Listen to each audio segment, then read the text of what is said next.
حقنة بتعملها كل امهاتنا لما نبقى عاوزين نخرج. امي ينفع اطلع مصيف مع صحابي والنبي؟ هنروح الغردقة يومين. طيب ما عنديش مانع، بس شوف ابوك الاول بقى هيوافق هو ولا لا. طب بالله عليك انت حاولي تقولي له انت كده على هادي وتقنعيه وخليه يوافق. طيب ماشي. بقول لك ايه يا حاج، ابنك كان عايز يطلع يسيع في الغردقه مع صحابه الصيع اللي ما تربوش.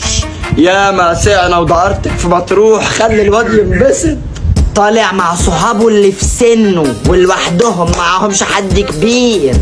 هم خلاص بلغوا وهيعرفوا يعتمدوا على نفسهم. والله يا ابويا انت راجل محترم. واصحابه دول بيشربوا سجاير واكيد هيشجعوه انه يشرب، الواد هيرجع لك مدمن.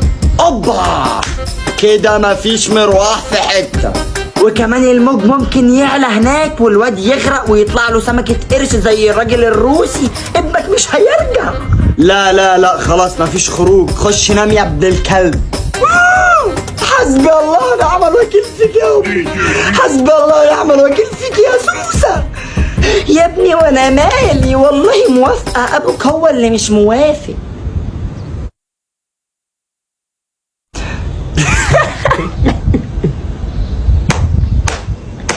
يا ما سعنا ودقرتك في مطروح.